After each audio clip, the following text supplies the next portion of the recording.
आणि एक महत्त्वाची बातमी, सुषमा अंधारे यांच्या विरोधात विधानसभेमध्ये हक्कभंगाचा प्रस्ताव आणण्यात आलेला आहे। आताची महत्त्वाची बातमी, भाजपचे आमदार देवयानी फरांदे यांनी हक्कभंगाचा प्रस्ताव मांडलेला आहे। सुषमा अंधारे ठाकरे गटाच्या नेत्या आहेत आणि त्यांच्या विरोधात आपण बघतोय हक्कभंगाचा प्रस्ताव सध्या विधानसभेमध्ये मांडण्यात आलेला आहे। देवयानी फरांदे आमदार यांनी हा प्रस्ताव मांडलेला आहे। 273 व 274 अन्वये मला हक्कभंगाची सूचना मांडण्याची अनुमती द्यावी। बोला। सन्माननीय अध्यक्ष महोदय, उबाठा सेनेच्या नेत्या सुषमा अंधारे ह्या गल्लीबोळामध्ये लढणाऱ्या नेत्या असतील, परंतु सन्माननीय अध्यक्ष महोदय, त्यांच्याकडे आलेल्या एका निनावी पत्राच्या आधारावरती त्यांनी पुण्यामध्ये माझ्या विरोधामध्ये एक पत्रकार परिषद घेतली।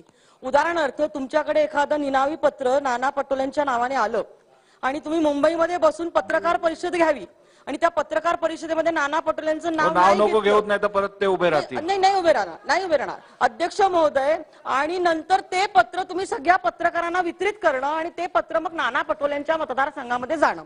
सन्माननीय अध्यक्ष महोदय, ही माझ्या बाबतीमध्ये घटना घडली। ह्या पत्रामधला मजकूर अत्यंत चुकीचा।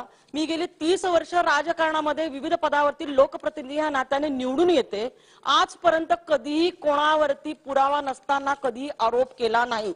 ह्या ताईंकडे काही पुरावे असतील तर त्यांनी गृहमंत्र्यांना द्यावं। त्यांनी 28/11 पुण्यामधून पत्रकार परिषद घेतल्यानंतर मी त्याच दिवशी गृहमंत्र्यांना सदर प्रकरणाची चौकशी करण्याचं पत्र दिलं।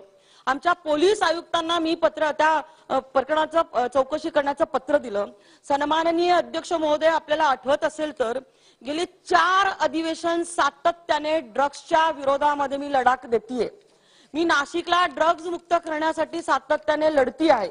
सन्माननीय अध्यक्ष महोदय, माझ्याकडे ड्रग्स पेडलरचे असलेले नावं, त्यांचे फोन नंबर, त्यांचे पुरावे मी गृह खात्याचे आपल्या शिखर परदेशी साहेबांकडे देऊन गृह खात्याच्या माध्यमातून चौकशी करायला लावली आणि सोलापूर पासून नाशिक पासून सगळे ड्रग्सचे कारखाने उघडकीस आले।